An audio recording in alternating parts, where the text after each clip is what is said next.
अगर व्यक्ति को गीत गोविंद याद हो,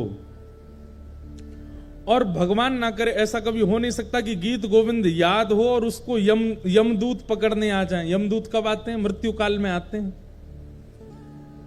वैसे तो गीत गोविंद याद करने वाले को यम यातना नहीं भोगनी पड़ेगी, लेकिन बाई चांस फिर भी जीवन के अपने व्यवहार स्वभाव नहीं बदले, लेकिन गीत गोविंद याद कर लिया और अंतिम काल में उसके व्यवहार स्वभाव के कारण कहीं अगर यमदूत आ गए और उसने केवल अगर इतना ही गा दिया ना, श्रुत कमला कुछ मंडल धृत कुंडल ए, तो यमदूत वहीं हाथ जोड़ करके खड़े हो जाएंगे, हाथ जोड़ कहेंगे भैया तुम यमलोक के अधिकारी नहीं हो, चलो हम तुम्हें सीधे महाप्रभु जगन्नाथ जी के पास ले चलते हैं। और यमदूत तो क्या ले जाएंगे, यमदूत वहां से अंतर ध्यान होंगे, विष्णु दूत आएंगे और लेकर के जाएंगे। गीत गोविंद का ऐसा भाव। तो प्रचुर भयो तिहु लोक गीत गोविंद उजागर, तीनों लोकों में उसका गुणगान गाया जाता है। केवल पृथ्वी लोक पर गीत गोविंद प्रचलित नहीं है। हमने तो कितने अनुभव किए हैं। गीत गोविंद के प्रति एक हम आप लोगों को सावधानी बताना चाहते हैं, बस वो ध्यान से सुनिए।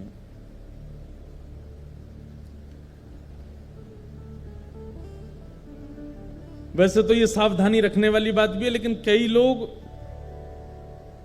टेस्ट लेने के लिए इसको कर भी सकते हैं कि प्रयास करें कि गीत गोविंद जब गाया जाए और गीत गोविंद का जब पाठ किया जाए तो उस समय स्थान, मौसम और लोगों को देख लिया जाए। अगर स्थान उचित नहीं है, ये विचार कर लेना चाहिए कि महाप्रभु अगर जगन्नाथ जी यहां आए तो उनके योग्य व्यवस्था है कि नहीं। मौसम, कड़कती धूप पड़ रही है, भयंकर गर्मी, पसीना निकल रहे हैं महाराज, उस समय गीत गोविंद मत गाइए।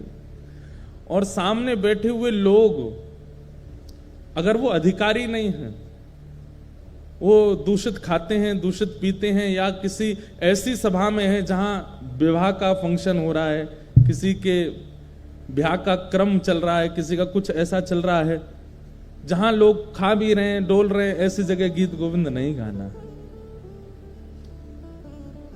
अधिकार का विचार करके गीत गोविंद का प्रस्तुतिकरण और गायन करना। अब ये भागवत की कथा है, यहां सब योग्य बैठे हैं, महाप्रभु जी विराजमान है, भागवत जी विराजमान है, इतने सारे वैष्णव विराजमान, यहां गीत गोविंद गाएं, ठाकुर जी आएंगे, विराजेंगे। क्योंकि अष्टपदी अभ्यास करे तही बुद्धि बढ़ावे, और श्री राधा रमण प्रसन्न सुनन निश्चित तह आवे। श्री नाभाजी कह रहे हैं जगन्नाथ महाप्रभु तो राधा रमण जी जगन्नाथ जी में कोई अंतर नहीं है, लेकिन यहां पर जो शब्द कहा गया है वो सुनिए, श्री राधा रमण प्रसन्न सुनन निश्चित तह आवे। निश्चित शब्द लगा करके श्री नाभा जी ने इस बात को प्रमाणित कर दिया कि गीत गोविंद अष्टपदी का एक अक्षर भी जब प्रारंभ होता है, ठाकुर जी उसी समय आ जाते, आकर के बैठ जाते और पूरा सुनते। तो इसमें विचार ये रखना चाहिए कि अष्टपदी कहीं भी ना गाई जाए, कभी भी इसका वाचन ना किया जाए। कई बार ऐसा होता है कि हम लोग सफर कर रहे हैं, गाड़ी में बैठे हैं, गाड़ी में बैठे बैठे आपको, कई लोगों को आदत होती है कीर्तन सुनने की, भजन सुनने की। अब उस समय अगर आपने ट्रैप रिकॉर्ड में गीत गोविंद चला दिया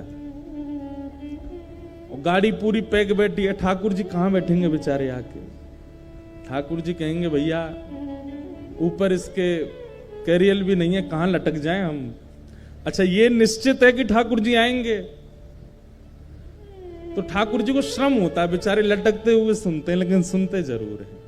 अच्छा, इसमें एक चीज हम कह सकते हैं कि जैसे सीडी में चल रहा है, किसी का गाया हुआ चल रहा है, मतलब आधुनिक यंत्र से अगर गीत गोविंद गाया जा रहा है तो ठाकुर जी हो सकता है नहीं आते होंगे, लेकिन कोई भक्त बैठ करके गाता होगा तब तो ठाकुर जी निश्चित आते हैं। तो इसलिए उस समय सावधानी रखो, गाने में कोई अपराध नहीं लगेगा आपको। भक्तमाल जी में एक लीला आती है कि एक माली की बेटी थी, उसको गीत गोविंद याद हो गया, वो गीत गोविंद कब गाती थी? जब अपने बगीचे में बैगन तोड़ने जा रही थी एक दिन। अब बैगन तोड़ने के लिए जा रही थी तो सघन वन था, वहां कांटे लगे हुए थे। अब वो तो बच बचा के निकल रही थी अंदर और गाती हुई जा रही थी। महाप्रभु जगन्नाथ जी व्याकुल हो गए, कोई गीत गोविंद गा रहा है। तुरंत दौड़े ठाकुर जी, और ठाकुर जी इतने रसिक हैं गीत गोविंद के कि ऐसे नहीं कि दूर बैठ के सुन लिया, कोई गा रहा है तो वहीं से नहीं, सामने बैठ के सुनते हैं, श्रोता का पूरा निभाते हैं नियम।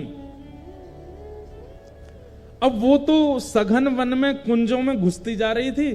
महाप्रभु जगन्नाथ जी सोचे कहां से आ रही आवाज, इनमें ये कांटों के वृक्ष लगे हैं, बेल छाई है, इसमें भीतर घुसी हुई है, वहां से बैगन तोड़ती हुई गा रही है।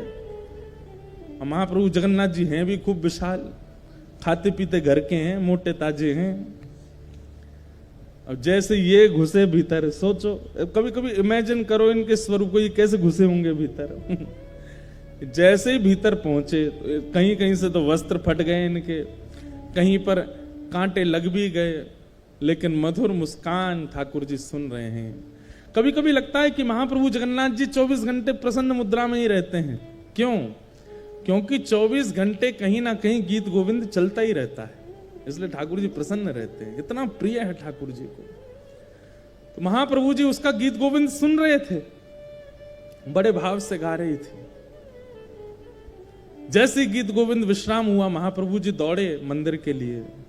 मंदिर में जाकर के विराजमान हुए, तभी पुजारियों ने देखा बलभद्र जी सुभद्रा जी के वस्त्र तो बिल्कुल बढ़िया हैं और ये इनके अस्त व्यस्त हो गए, फट गए जगह जगह से।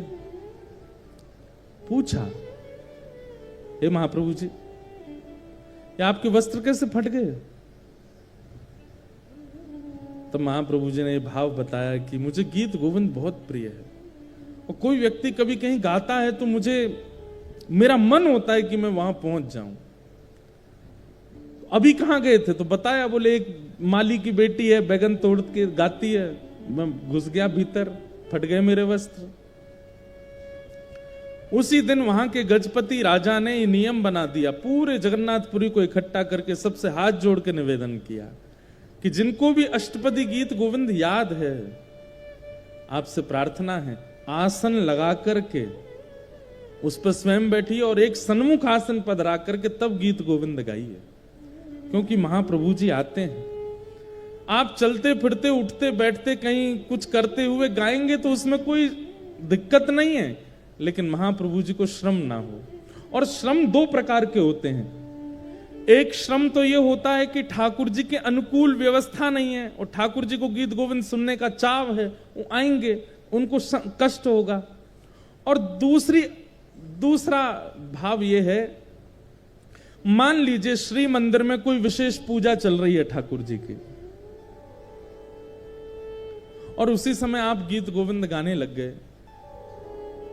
ठाकुर जी का आने का बहुत मन है और उस समय सामने विशेष पूजा चल रही है, जा नहीं सकते, तो ठाकुर जी बहु प्रयास करके एक और रूप धारण करके आते हैं। और ठाकुर जी इतना श्रम करके आते हैं और उसके बाद भी आप अनुकूल जगह नहीं देखते, तो उनको पीड़ा तो होती है। पीड़ा तो खैर क्या, वो श्रमित तो होते हैं, और वैष्णव का स्वरूप है वो ठाकुर जी को श्रमित नहीं कराता। इसलिए गीत गोविंद का कभी भी पाठ कीजिए तो इस बात का ध्यान रखिए कि अनुकूल व्यवस्था है कि नहीं। चलते फिरते उठते बैठते अगर गाड़ी चल रही है तो रोक लीजिए, बगल वाले को उतार दीजिए और विचार कीजिए महाप्रभु जी बैठे, अब गा दें। बहुत ही चाव आ रहा है, गाने का बहुत मन हो रहा है, ऐसी स्थिति में आप गा सकते हैं। जहां अनुकूल ऐसा लगता हो कि ठाकुर जी विराजेंगे तो उनको संकट कष्ट नहीं होगा, ऐसी जगह गीत गोविंद गाइए। जहां योग्यताएं दिखती हो वहां गीत गोविंद का पाठ करो, क्योंकि श्री नाभा जी कहते हैं, राधा रमण प्रसन्न सुनन निश्चित तहां आवे। और एक बहुत विशेष बात गीत गोविंद के लिए, अष्टपदी अभ्यास करे तिहि बुद्धि बढ़ावे। अगर कोई व्यक्ति गीत गोविंद अष्टपदियों का अभ्यास करता है केवल श्रुत कमला कुछ मंडल एक ही अष्टपदी याद करने से काम नहीं चलेगा। ये हमारे पास पूरा गीत गोविंद है, इसमें बहुत सारी अष्टपदियां हैं। और अष्टपदी का स्वरूप ऐसा है कि सब संस्कृत पढ़ने में बहुत आसान लगेंगे, लेकिन गीत गोविंद महाकाव्य की संस्कृत आसानी से पढ़ी नहीं जा सकती। छंद ऐसे हैं कि आप सामान्यतया पढ़ नहीं पाओगे, इसलिए उसका अभ्यास कीजिए। और अगर आप गीत गोविंद अष्टपदियों का अभ्यास करते हैं, नित्य उनको पढ़ते हैं, नित्य उनको अपने ध्यान में लाते हैं, तो उससे क्या होगा? श्री नाभाजी कहते हैं तेहि बुद्धि बढ़ावे। बुद्धि बढ़ावे मतलब विवेक जागृत होता है। एक बात सुनिएगा,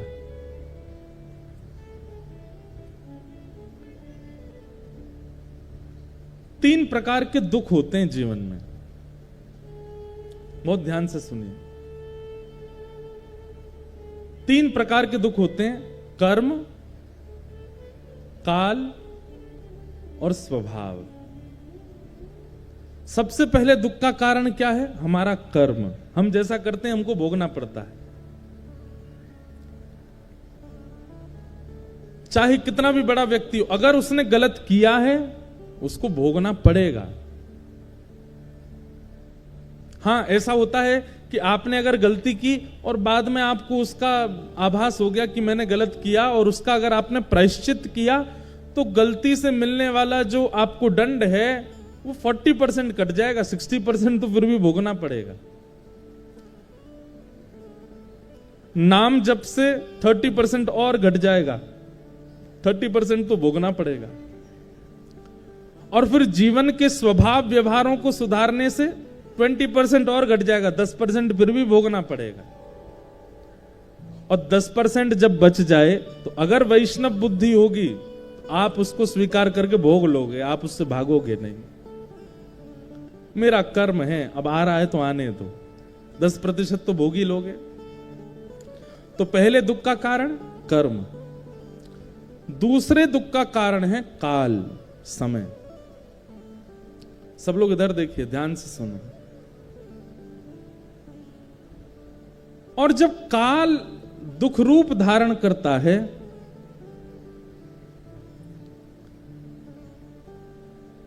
तो काल क्या करता है?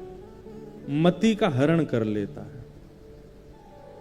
व्यक्ति का जब समय खराब आता है ना, तो कितना भी बुद्धिमान हो उसकी बुद्धि उल्टी हो जाती है। भगवान स्वयं गीता में अर्जुन को कहते हैं कि जब मुझे किसी के ऊपर बहुत देख के लगता है ना कि भाई बहुत फूल लिया, अब तू आजा, चपेटे में आओ हमारे में, तो हम क्या करते हैं? कुछ नहीं करते, केवल उसकी बुद्धि का हरण कर लेते हैं। उसकी सोच ही पलट जाती है। उसने इतनी कथाएं सुनी, इतना ज्ञान, इतने गुरुजनों से उसने सब कुछ सीखा, लेकिन अपने जीवन के व्यवहार स्वभाव को नहीं बदलता है, तो फिर ठाकुर जी काल का जब दुख आता है तो मति का हरण कर लेता है। कितनी बड़ी बात है। अगर कोई व्यक्ति गीत गोविंद का नित्य पाठ करता है, अष्टपदी का अभ्यास करता है, जीवन में ऐसी स्थिति नहीं आएगी कि उसकी मति का हरण हो। ठाकुर जी फिर उसकी मति का हरण नहीं करते।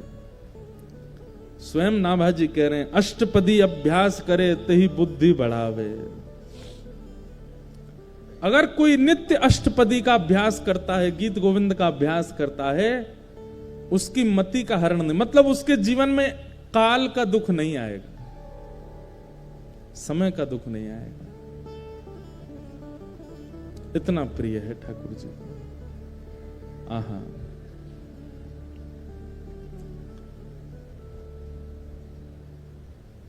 अरे और कहां तक कहें। जब जयदेव महाप्रभु पहुंचे और श्री जगन्नाथ महाप्रभु का दर्शन करते हुए गा रहे थे, श्रुत कमला कूच मंडल धृत कुंडल धृत कुंडल कलित ललित वनमाल तक पहुंचे थे। बस गाना तो चाह रहे थे जय जगदीश हरे, लेकिन श्री जगन्नाथ महाप्रभु अपने मधुर अधरों से गाने लगे, जय जय देव आज जय जगदीश हरे नहीं होगा, आज जय जय देव हरे होगा। हे जयदेव, तुम्हारे इन भावों को हम प्रणाम करते हैं, हमारी इन अंतरंग स्थितियों को तुम लिख रहे हो, हम वंदन करते हैं। श्री जयदेव महाप्रभु वो पहले ब्याह नहीं कर रहे थे। इधर देखो, ध्यान से सुनो, सबको आवाज आ रही है हमारी? किसी को नहीं आ रही हो तो हाथ ऊपर करो। सबको आ रही है ना? हाँ, तो ध्यान से सुनो।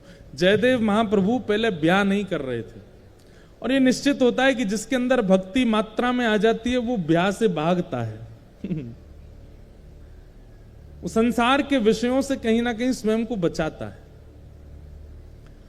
तो जयदेव महाप्रभु, आपके माता पिता जो थे वो बाल्यकाल में ही चले गए थे। तो बचपन से ही आप जगन्नाथ महाप्रभु को ही अपने माता पिता मानते थे। जब जगन्नाथ भगवान का इन्होंने दर्शन किया, तो दर्शन करने के बाद में इनके मन में भाव आया कि मैं एक नियम धारण कर लेता हूं। क्या? मैं इतना विरक्त भाव में रहूंगा, वृक्ष के नीचे रहा करूंगा, और एक रात जिस वृक्ष के नीचे रहा, दूसरी रात उस वृक्ष के नीचे नहीं रहूंगा। ऐसा नियम बना लिया जयदेव महाप्रभु ने। गीत गोविंद इतना प्रिय लेखनी से नहीं बना है, इतना प्रिय शब्दों से नहीं बना है, इतना प्रिय जगन्नाथ जी को रचयिता की वजह से बना है। शब्द तो संस्कृत के हैं, मैं भी लिख सकता हूं, आप भी लिख सकते हो। कई बार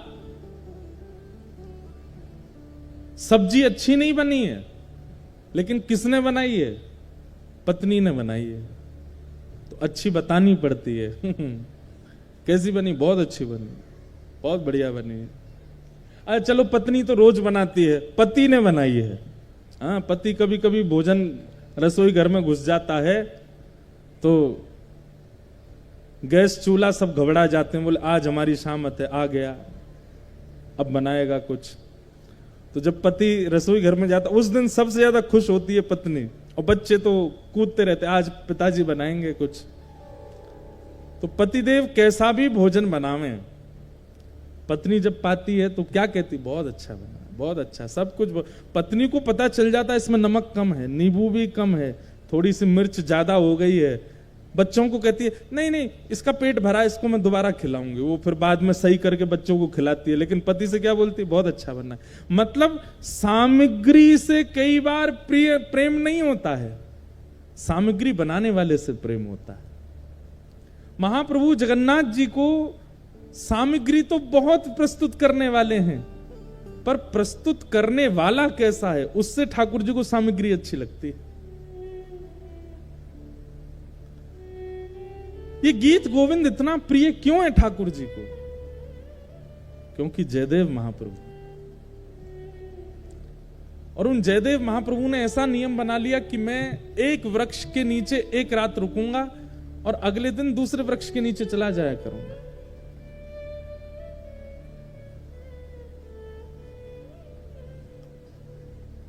महाप्रभु जगन्नाथ जी को बड़ी चिंता रहती है जयदेव जी की। उनको लगा कि बताओ, मेरा इतना प्रिय जयदेव, उसकी रचना मुझे इतनी प्रिय कि ठाकुर जी आज भी गीत गोविंद ओढ़ के सोते हैं, हृदय से लगा के सोते हैं। अरे भाई, कोई प्रेम का निर्वहन 10 साल कर ले, 20 साल कर ले, 50 साल कर ले, 60 साल कर ले। श्री जगन्नाथ महाप्रभु 1000 साल से अपने प्रेम का निर्वहन कर रहे हैं। एक भी रात पिछले 1000 सालों में ऐसी नहीं गई है जिसमें महाप्रभु जगन्नाथ जी गीत गोविंद को लपेट करके ना सोए। हर रात गीत गोविंद को अपने हृदय से लगा के सोते हैं।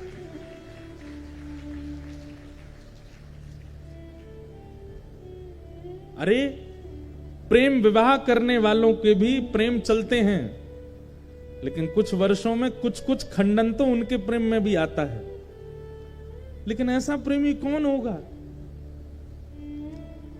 महाप्रभु जगन्नाथ जी सोते ही नहीं है बिना गीत गोविंद के। जब तक गीत गोविंद का पाठ नहीं होता नहीं सोते। और केवल जगन्नाथ जी नहीं, बद्रीनाथ चले जाओ, वहां पर भी गीत गोविंद का पाठ होता है, द्वारिका में भी गीत गोविंद का पाठ होता है। गीत गोविंद रात में सुनेंगे तभी ठाकुर जी को नींद आती है, तभी सोते हैं। क्योंकि रचयिता जयदेव है। और वो जयदेव हैं कैसे? उन्होंने नियम ले लिया कि मैं एक वृक्ष के नीचे एक रात रहूंगा, अगले दिन दूसरे वृक्ष के नीचे सोते थे। इतना संग्रह भी नहीं किया कि कहीं मैं एक वृक्ष के नीचे 4 दिन रहा तो ऐसा ना हो जाए कि ये वृक्ष और ये स्थान मेरा है।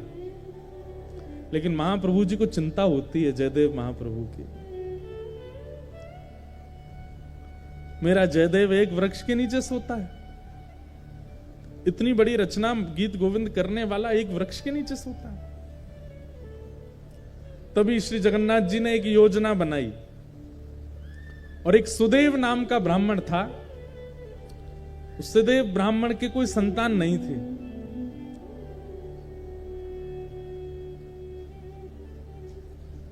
सब लोग बहुत ध्यान से सुनो, बहुत अच्छी कथा है। ठाकुर जी पहले ही योजना बना लेते हैं।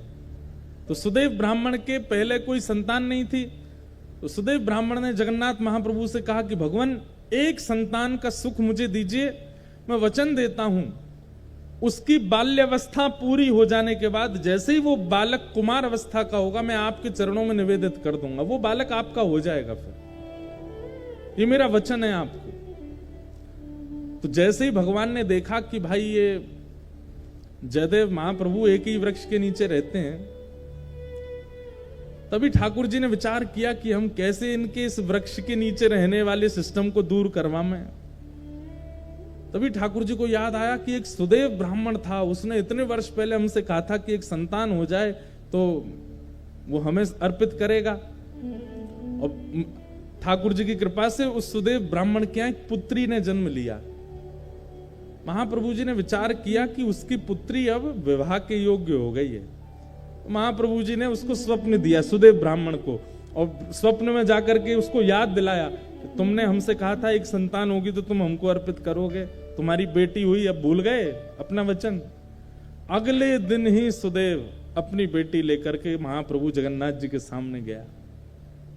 जय जय, मेरी धृष्टता क्षमा, मैं भूल गया था कि पुत्री आपको अर्पित करनी है। मेरी पुत्री, आप इसको स्वीकार करो। जैसे ही उसने प्रणाम किया, महाप्रभु जगन्नाथ जी उसके अंतस्थ में आ गए और बोलने लगे। बोले अब ये हमारी हो गई तो हम जहां जाएंगे वहां इसको लेके जाओ, हम जहां चाहेंगे वहां इसको दे आओ। बोले आज्ञा करो। बोले एक वन में एक जयदेव महाप्रभु हैं, गीत गोविंद की रचना जिन्होंने की, उनसे जाकर के अपनी बेटी का ब्याह कर दो। पद्मावती नाम था उनका। तो सुदेव ब्राह्मण बोला, भगवान वन में रहते हैं, बेटी। बोले अब ये तुम्हारी बेटी नहीं तो तुम चिंता क्यों कर रहे हो? तुम्हारी बेटी होती तुम चिंता करते ना कि जमाई हमारा कैसा, घर है कि नहीं है, परिवार है कि नहीं, संपत्ति। अब तो ये हमारी हो गई, तो अब इसके पिता हम हैं, हम इसके लिए योग्य वर ढूंढ चुके हैं, उससे जाके ब्याह करो इसका। और जो आज्ञा भगवान, बिल्कुल संशय नहीं है मेरे चित्त में, मैं ब्याह कर दूंगा। और जाते जाते जगन्नाथ महाप्रभु, सुनो, तुम अपनी बेटी लेकर के संबंध कराने आए हो, ऐसा बिल्कुल मत बोलना। ये कहना महाप्रभु जगन्नाथ जी ने भेजा है और उन्होंने ही आज्ञा की है कि आपको इनसे ब्याह करना पड़ेगा। ठाकुर जी को कितनी चिंता हो रही है कि जयदेव जी का घर बन जाए, जयदेव जी की झोंपड़ी हो जाए। सुदेव ब्राह्मण अपनी पुत्री पद्मावती को लेकर के पहुंचे। श्री जयदेव महाप्रभु एक वृक्ष के नीचे बैठे थे, तो प्रणाम किया। जयदेव महाप्रभु, कहिए भगवान कैसे आना हुआ? बोले भगवान आप सुयोग्य हैं और मेरी बेटी आपके बिल्कुल योग्य है, मैं अपनी पुत्री का आपसे विवाह करने के लिए आया हूं। और ये मैं अपनी पुत्री का विवाह करने इस भाव से नहीं आया कि मैं इनका पिता हूं। महाप्रभु जगन्नाथ जी ने मुझे स्वप्न देकर के आज्ञा दी है कि आप इनको स्वीकार करो। जयदेव महाप्रभु उठ खड़े हुए, हंस करके बोले जगन्नाथ प्रभु तो बोलेंगे ही, खुद ने तो 16,108 किए हैं, उनको क्या कमी है? वो तो 10-5 हजार और कर लें तो भी उनको कोई दिक्कत नहीं, वो तो कर्तुम अन्यथा कर्तुम समर्थ परमेश्वर हैं, वो संभाल भी सकते हैं, पर मैं कैसे संभालूंगा इनको? मैं तो एक वृक्ष के नीचे एक रात रहता हूं, फिर दूसरे वृक्ष के नीचे दूसरी रात गुजारता हूं, मेरा कोई ठिकाना नहीं है। और भाई इनको रखने के लिए तो बहुत व्यवस्थाएं करनी पड़ जाएंगी, मेरे भजन में बाधा हो जाएगी, मेरे चित्त में इतना भाव प्रेम नहीं उमड़ पाएगा फिर ठाकुर जी के प्रति। क्षमा करें, महाप्रभु भले ही जगन्नाथ जी ने इनको भेजा। अब देखो ये अधिकार प्रेमी व्यक्ति को प्राप्त होता है। हम आप होते तो घबरा जाते, ओहो जगन्नाथ जी ने कहा है, फिर तो मानना पड़ेगा, फिर तो करना पड़ेगा, फिर तो स्वीकार होना ही चाहिए। लेकिन जयदेव महाप्रभु इतने जानते हैं ठाकुर जी को, इतना प्रेम है उनका, बोले महाप्रभु जी से कहो कहीं और व्यवस्था देखें इनके लिए, बाकी सारी आज्ञा उनकी स्वीकार है, पर ये स्वीकार नहीं है, हम बयान नहीं कर पाएंगे।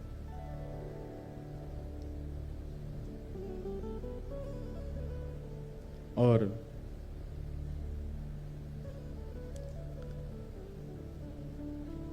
श्री जयदेव महाप्रभु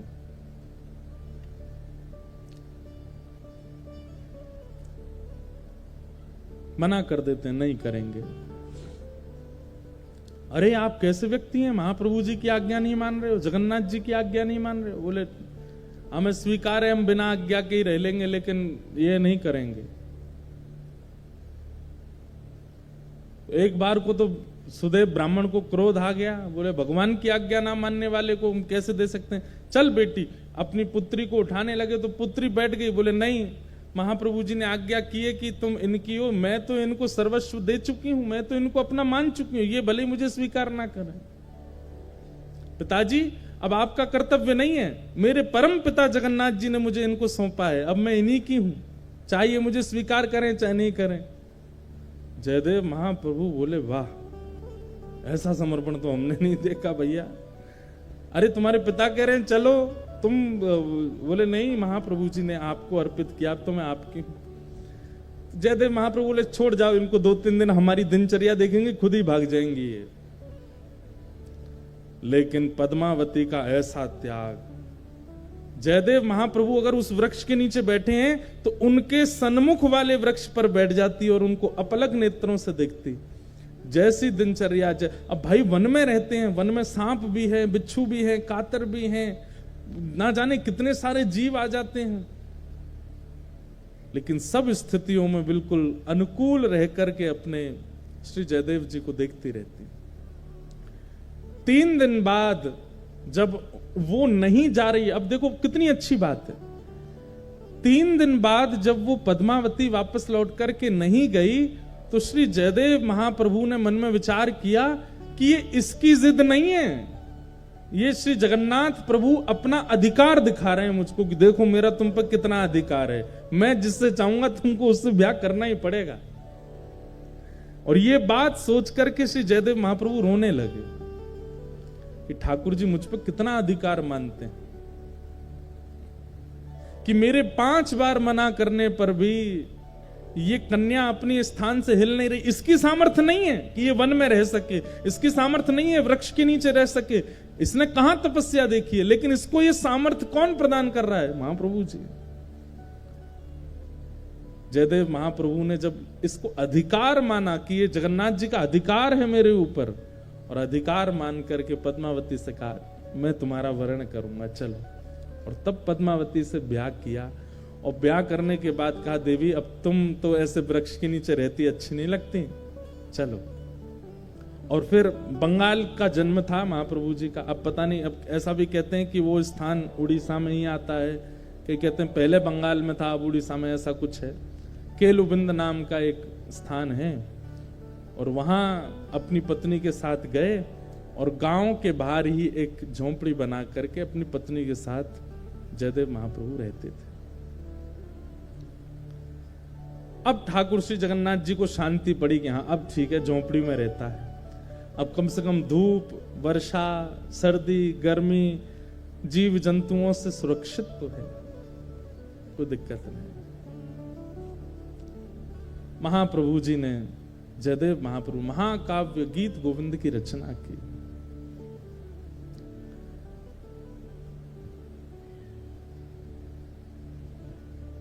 और ऐसा कहीं कहीं वर्णन आता है कि जयदेव महाप्रभु बोलते थे और उनकी पत्नी जो पद्मावती थी वो लिखती थी। उनसे लिखवाने का क्रिया करते थे। ठाकुर जी की अंतरंग लीलाओं को वर्णन करते और पत्नी से कहते तुम लिखो। दोनों दंपति मिलकर के महाप्रभु जगन्नाथ जी के यश का गान कर रहे हैं, ठाकुर जी की लीला का स्मरण कर रहे हैं। एक बार एक अष्टपदी का सुंदर भाव आया चित्त में, और उस अष्टपदी में रास बिहार का वर्णन कर रहे थे श्री जयदेव महाप्रभु। तो रास बिहार का वर्णन करते करते